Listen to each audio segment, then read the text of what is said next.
Hello दोस्तों, आप सभी को हमारे यूट्यूब चैनल यात्राइस पर आप सभी का स्वागत है। मैं शिव शक्ति कुमार। और हम इस वीडियो में क्या करेंगे कि जो करंट अफेयर है हम क्या क्या करेंगे, जो भी करंट अफेयर है हम उसकी चर्चा जो है अपने वीडियो में करते हैं, और ख़ास करके उसके स्टैट को करते हैं। जो स्टैटिक्स होता है हमारा, जो महत्वपूर्ण चैप्टर्स होता है, जो सिलेबस है, उसका हम चर्चा करते हैं इस वीडियो के अंदर। अभी हाल फिलहाल में देखेंगे कि जो पोक्सो एक्ट है वो काफ़ी चर्चा में है। पोक्सो एक्ट जो है काफ़ी चर्चा में है। इसकी चर्चा में कारण होने का आप देखेंगे यह काफ़ी चर्चा में इसलिए भी है क्योंकि इसमें क्लॉज है जिसके बारे में निरंतर आप सुनते होंगे कि Romeo and Juliet clause. Romeo and Juliet clause शब्द का इस्तेमाल होता है। तो रोमियो एवं जूलियट क्लॉज है एक, उसको लेकर के बराबर यह चर्चा में है। तो रोमियो एंड जूलियट क्लॉज को लेकर के चर्चा में, तो इस पर भी चर्चा करेंगे हम। साथ में हम पोक्सो एक्ट के बारे में भी जानेंगे कि पोक्सो एक्ट क्यों बना था और इसका उद्देश्य क्या था, और पीटी के दृष्टिकोण से हम तैयारी करेंगे। यूपीएससी का जो प्रीवियस ईयर पीवाईक्यू है हम उसको भी देखेंगे। जो यूपीएससी का पीवाईक्यू है हम उस पर भी चर्चा करेंगे और पोक्सो एक्ट के बारे में जानने का प्रयास करेंगे। तो सबसे पहले हम पोक्सो एक्ट के बारे में जानते हैं कि पोक्सो एक्ट जो है वो किसके लिए बनाया गया था। तो आप देखेंगे कि protection of children from sexual offence act 2012 इसको कहा गया। तो बच्चों के खिलाफ जो यौन शोषण का अपराध किया जाता है उससे बचाव के लिए जो है पोक्सो एक्ट लाया गया था। और इसको कब लाया गया था? 2012 में। तो आप इसको याद रखें, कब लाया गया था? 2012 में लाया गया था। आप देखेंगे कि अगर आप बीपीएससी का भी इंटरव्यू चल रहा है तो बीपीएससी का आप इंटरव्यू जब देने जाते हैं तो जो सोशल इश्यूज़ होता है उस पर सवाल आता है, जो आपके इंटरव्यू का एक बड़ा पार्ट्स होता है, जहां आपसे ये पूछा जाता है, केस स्टडी टाइप के क्वेश्चन दिया जाता है। तो उसमें इस तरीके के जो भी हमारा सोशल इशू से जुड़ा हुआ एक्ट है, जैसे कि आप देखें कि दहेज प्रथा रोकथाम अधिनियम है, उसके बाद देखें कि बाल विवाह रोकथाम अधिनियम है 2006 का, उससे सवाल आता है। तो उसी प्रकार से पोक्सो एक्ट जो है पीटी के दृष्टिकोण से भी और इंटरव्यू के दृष्टिकोण से भी काफ़ी महत्वपूर्ण हो जाता है। तो अभी हम देखेंगे इसके बारे में पढ़ेंगे। तो मुख्य रूप से क्यों बनाया गया पोक्सो एक्ट, तो आप देखेंगे कि जो हमारे यहाँ बालक बालिका है या फिर कहे कि चिल्ड्रेन है, ठीक है, तो उनको यौन शोषण से बचाव के लिए एक्ट बनाया गया है कि उनका यौन शोषण ना हो सके, सेक्सुअल असॉल्ट नहीं हो सके। तो इसके लिए एक्ट आया था। तो आप याद रखेंगे यह एक्ट कब आया था? 2012 में। आप इसको याद रखेंगे कब आया था? 2012 में आया था। और इसका फुल फॉर्म क्या है? कभी कभी एग्जाम में सीधे सीधे क्या करता है कि फुल फॉर्म पूछ लेता है। तो आप याद रखेंगे protection of children from sexual offence act 2012। तो आप इसको याद रखेंगे।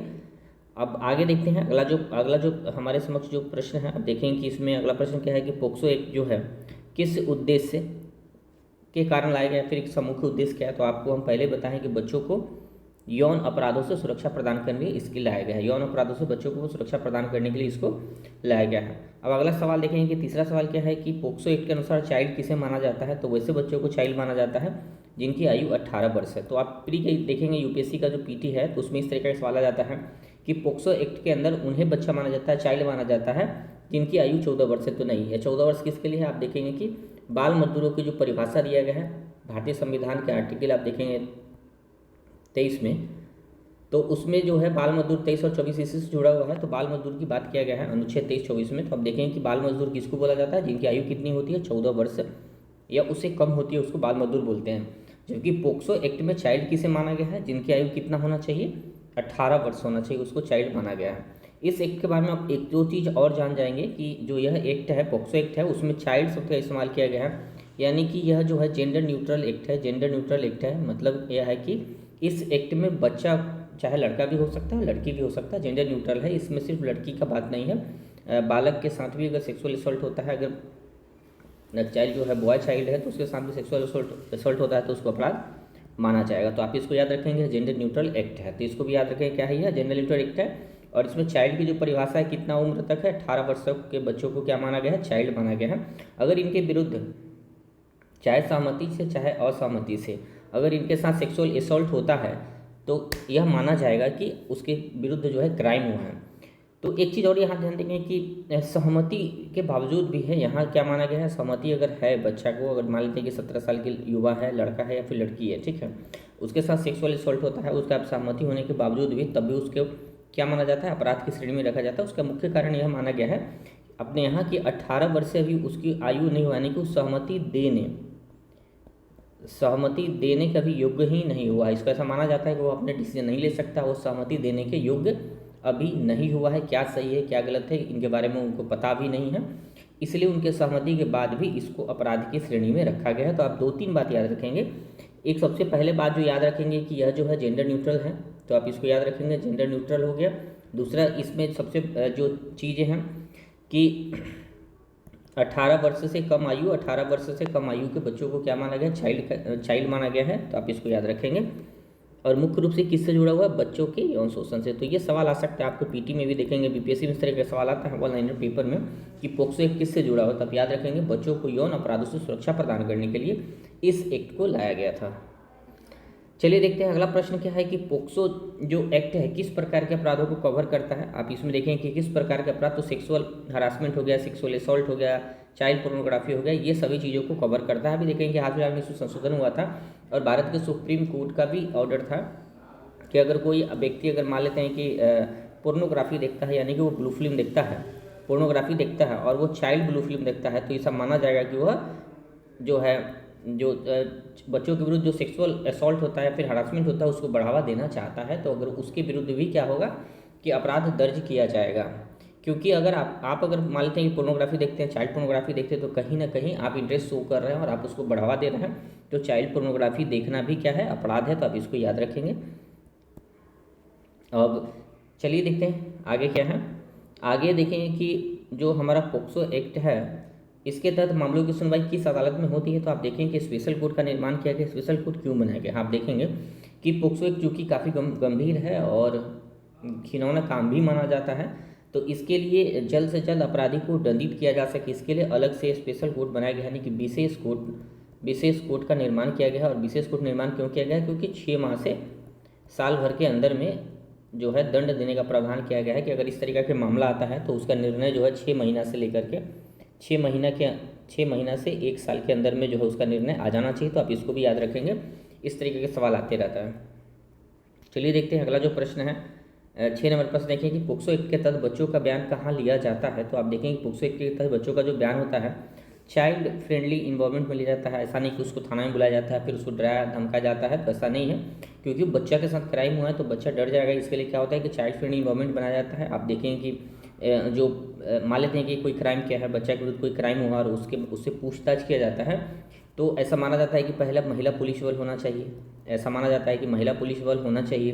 साथ में जो पुलिस बल आएगा वो क्या है, वर्दी में नहीं होगा, क्योंकि वर्दी में रहने से क्या होगा कि बच्चा डर सकता है, तो इसलिए महिला वर्दी में नहीं होगा, सिविल ड्रेस में होगा। सिविल ड्रेस में वह होगी, जो महिला होगी वो क्या होगा, सिविल ड्रेस में होगा। चारों उसके साथ जो भी होंगे वो सिविल ड्रेस में होंगे और एकदम चाइल्ड फ्रेंडली इन्वायरमेंट होगा। वहाँ खेलने का सामान होगा, बहुत सारा चित्र होगा, मतलब ऐसा महसूस होना चाहिए कि वो बच्चा घर के अंदर ही है और वहाँ उनसे पूछताछ किया जाता है। तो आप इसको याद रखेंगे कि court room, jail, police station ऐसा कोई जगह नहीं है, चाइल्ड फ्रेंडली एक जगह बनाया जाता है जहाँ बच्चों से पूछताछ किया जाता है।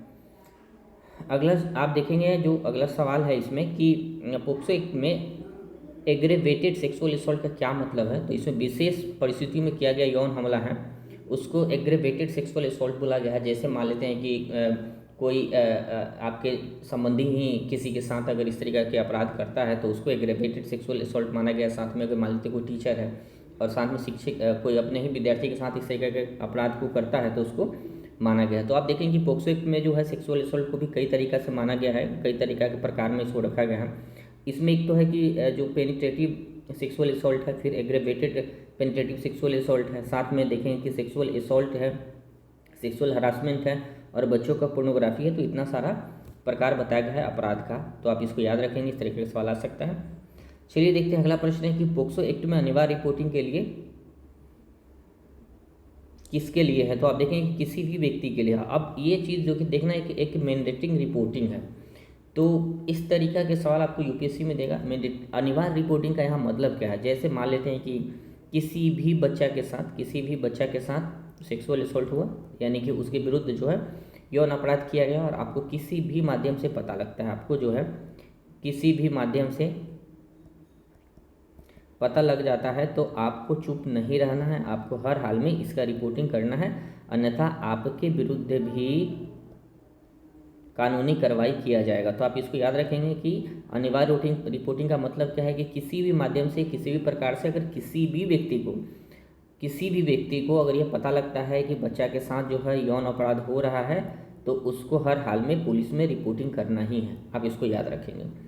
चलिए देखते हैं, आगे देखते हैं। अगला जो प्रश्न है कि जो पोक्सो एक्ट है उसमें बच्चों की पहचान का खुलासा करना है तो नहीं करना है, बिल्कुल प्रतिबंधित है, सब कुछ गोपनीय होता है। आप देखेंगे कि सब कुछ क्या होता है, गोपनीय होता है, क्योंकि बच्चा है अभी उनके साथ अगर उनका खुलासा पब्लिकली हो जाएगा तो वो बदनाम हो जाएगा और साथ में उसका पढ़ाई लिखाई सब कुछ बाधित होगा।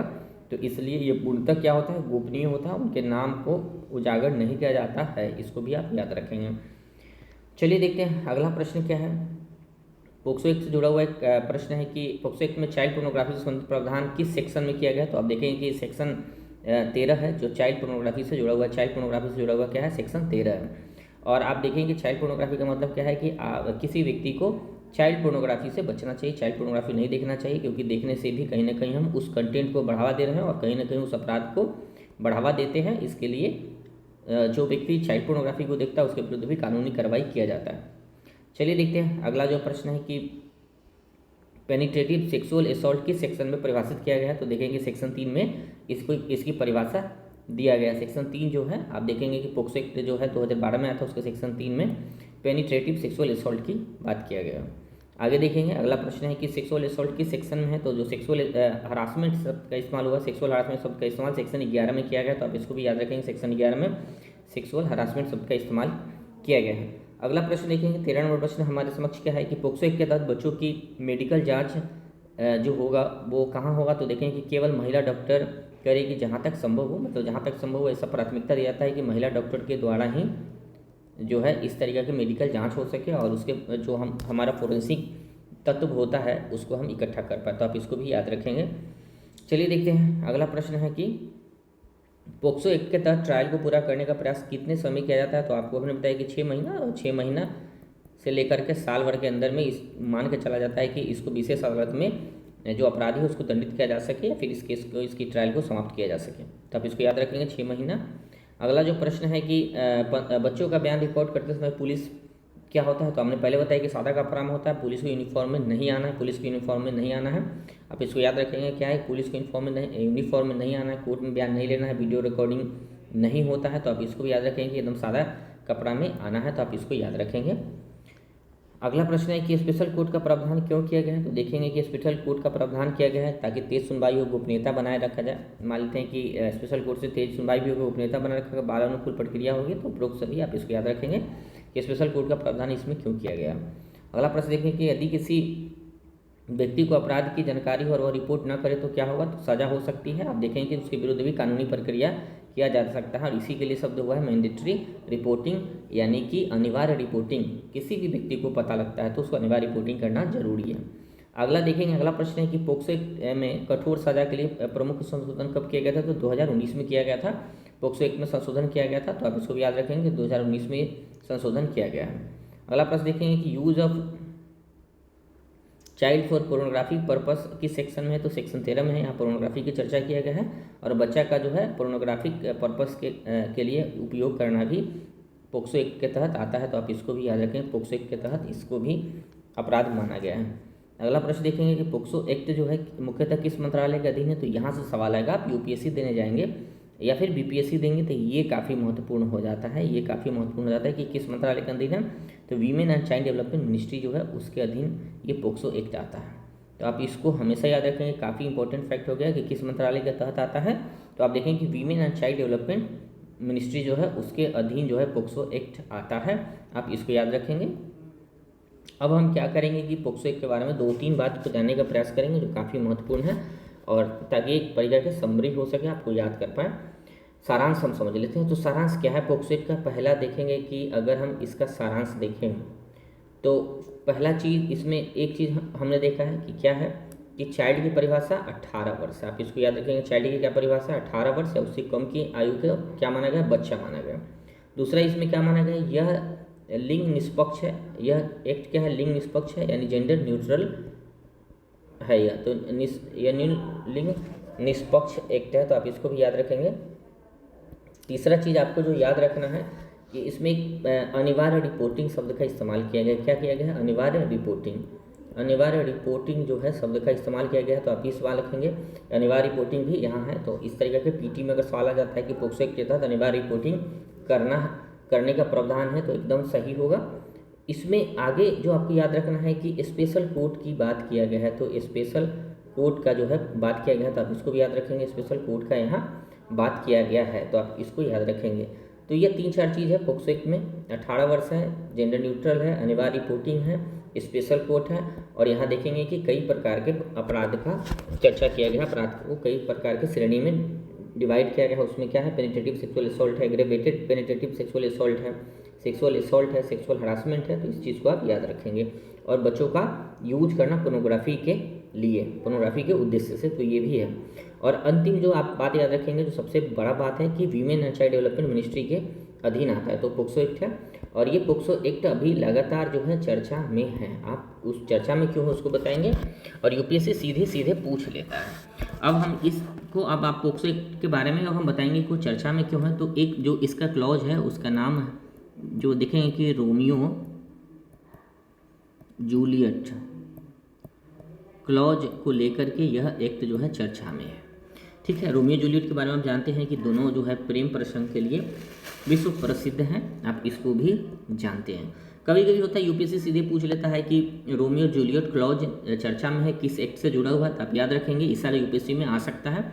अगर 2026 का पेपर देखेंगे तो इस साल आ सकता है। पूर्व में भी देखें तो पूछता है कि जो ये चर्चा में ये शब्द है किस चीज़ से जुड़ा हुआ है, या आपसे पूछ ले कि रोमियो जूलियट क्लॉज ही क्या है, ये पूछ ले, या फिर ये पूछ सकता है कि रोमियो जूलियट क्लॉज किससे जुड़ा हुआ है, तो आप याद रखेंगे पोक्सो एक्ट से जुड़ा हुआ है। अब हम इस क्लॉज के बारे में जानते हैं कि रोमियो जूलियट क्लॉज है क्या। तो आप देखेंगे कि रोमियो जूलियट क्लॉज क्यों है। अभी national crime record bureau NCRB का जो रिकॉर्ड जारी होता है, आप देखेंगे कि एनसीआरबी जो डेटा जारी करती है उसमें देखेंगे कि जो पोक्सो एक्ट है, तो पोक्सो एक्ट में देखेंगे कि ज़्यादातर जो अपराध है, क्राइम है, उस 16 साल से लेकर 18 साल के बीच में है।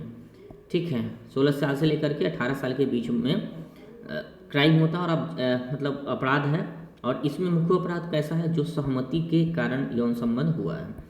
जबकि हमारे यहाँ क्या, हमारे जो पोक्सो एक्ट उसमें क्लियर बोला गया है कि 18 वर्ष से कम आयु के बच्चों को सहमति को भी अपराध माना जाएगा। अगर सहमति के बावजूद भी यौन संबंध स्थापित करते हैं, अगर दोनों सहमत है तो भी अपराध माना जाएगा। ठीक है, तो इसमें क्या किया गया है कि रोमियो जूलियट क्लॉज जो है यह मान के चलता है कि अगर लड़का का आयु 17 वर्ष है और लड़की का आयु भी 17 वर्ष है, और दोनों अगर सहमति से यौन संबंध स्थापित करते हैं, अगर दोनों सहमति से यौन संबंध स्थापित करते हैं, तो उसको अपराध न माना जाए, या फिर माना भी जाए तो न्यूनतम दंड दिया जाए। तो आप इसको याद रखेंगे। ये क्लॉज क्यों है, क्योंकि इस उम्र में जो है यौन संबंध स्थापित करने के प्रति जो है जागरूकता लोगों को हो जाता है, तो इसलिए ऐसा माना जाता है। ज़्यादातर बच्चा जो है इसी समय जो है उसके अंदर जो है हार्मोनल जो है चेंजेज होता है, तो इसलिए ऐसा माना जा रहा है कि दोनों जो है इस समय प्रेम प्रसंग में भी होते हैं। तो ये माना जाता है कि रोमियो जूलियट क्लॉज का भी भारत में पोक्सो एक्ट में होना चाहिए उल्लेख। तो आप इसको याद रखेंगे कि 17 वर्ष की जो आयु है, 17 वर्ष या फिर 18 से कम आयु के जो बच्चे हैं, एकदम नज़दीक पहुंच गए हैं, अगर सहमति से यौन संबंध स्थापित करते हैं तो उनको न्यूनतम दंड दिया जा सके, इसका बात करता है। ठीक है, तो आप इसको याद रखेंगे। अब इसमें एक सवाल आता है कि क्या जो रोमियो जूलियट क्लॉज है उसका सीधा वर्णन है भारत के पोक्सो एक्ट 2012 में, तो आप देखेंगे कि सीधा जो है पोक्सो एक्ट 2012 में इसका वर्णन नहीं है। तो ये लिख के भी आ सकता है कि जो रोमियो जूलियट क्लॉज है उसका वर्णन सीधे भारत के पोक्सो एक्ट में है, तो लिखा रहेगा, तो नहीं है, याद रखेंगे इसका सीधा वर्णन नहीं है। बहुत सारे लोगों का मानना है कि रोमियो जूलियट क्लॉज भी होना चाहिए, और या फिर जो न्यायपालिका है उसको ध्यान रखना चाहिए कि अगर बच्चा की आयु 17 वर्ष या उससे अधिक है, लड़का लड़की का, तो इस क्लॉज के तहत उसे न्यूनतम दंड दिया जाना चाहिए। ठीक है, तो आप इसको याद रखेंगे। चलिए अब देख लेते हैं PYQ। यूपीएससी एक बार इससे सवाल पूछा है, तो हम PYQ देखेंगे, साथ में स्टेट पीसीएस में भी सवाल आया है। 2018 में यूपीएससी के प्रीलिम्स में सवाल आया था पोस्को अधिनियम 2012 से। आप देखेंगे पहला जो कथन है कि इसमें बच्चों को 18 वर्ष से कम आयु का व्यक्ति माना गया है, तो सही है। 18 वर्ष से कम आयु के लोगों को क्या माना गया है, बच्चा शब्द का इस्तेमाल हुआ है 18 वर्ष से कम आयु के लिए। ठीक है, इस अधिनियम के अंतर्गत ऐसे अपराध के लिए विशेष न्यायालय की स्थापना का प्रावधान है, तो ये भी सही है। विशेष न्यायालय की स्थापना का प्रावधान, मैंने बताया कि इसके लिए स्पेशल कोर्ट बनाया गया था कि त्वरित गति से, तेज गति से और गोपनीयता बना के जो है जल्दी से निष्पादन हो सके। ठीक है, अब ट्रायल का निष्पादन हो सके। आगे देखेंगे इसमें बच्चों के विरुद्ध यौन अपराध के लिए मृत्युदंड का प्रावधान है। तो देखेंगे कि मृत्युदंड का प्रावधान रेयरेस्ट ऑफ रेयर है, रेयरेस्ट ऑफ रेयर है। तो आप इसको भी याद रखेंगे कि मृत्युदंड का प्रावधान क्या है, रेयरेस्ट ऑफ रेयर है। तो इसका उत्तर जो है 1 और 2 होगा। चलिए देखते हैं अगला प्रश्न क्या है। अगला प्रश्न आप देखेंगे कि इस प्रश्न को आप देखेंगे कि राज्य स्तर के पीसीएस एग्जाम में भी प्रश्न पूछा गया है।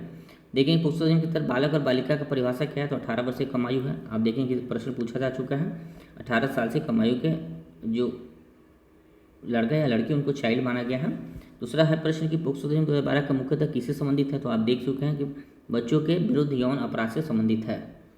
चौथा प्रश्न अगर आप देखेंगे, चौथा प्रश्न क्या है कि पोक्सो अधिनियम के अंतर्गत निम्न में से कौन सी व्यवस्था की गई है।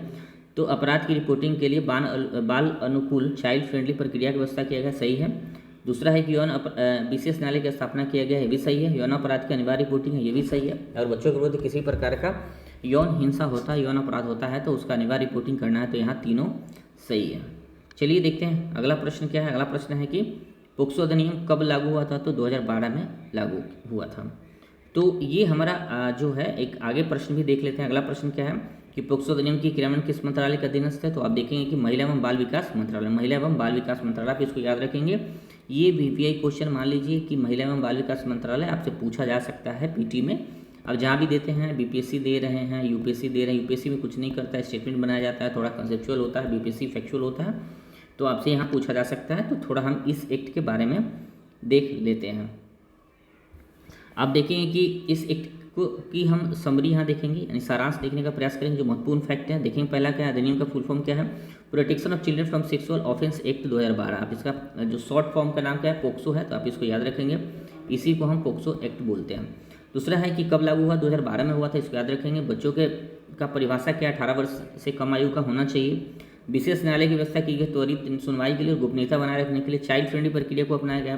बयान जो है सुरक्षित स्थान पर लिया जाता है और वहाँ जो है पुलिस या फिर महिला पुलिस पदाधिकारी या फिर पुरुष पदाधिकारी जो भी वहाँ मौजूद होते हैं वो जो है वर्दी में नहीं होते हैं, सिविल ड्रेस में होते हैं। अगला पीड़िता की पहचान गोपनीय होता है, ये भी देखेंगे। अनिवार्य रिपोर्टिंग होता है, अनिवार्य रिपोर्टिंग का भी प्रावधान किया गया। तो आप इसको भी याद रखेंगे, यानी किसी व्यक्ति को अगर पता लगता है इस तरीके के अपराध का तो उसको रिपोर्ट करना था, उनके विरुद्ध भी कानूनी कार्रवाई किया जाएगा। और महत्वपूर्ण संशोधन कब हुआ, क्रिमिनल लॉ अमेंडमेंट एक्ट 2019 के बाद कुछ गंभीर मामलों में मृत्युदंड का प्रावधान किया गया। तो आप इसको भी याद रखेंगे।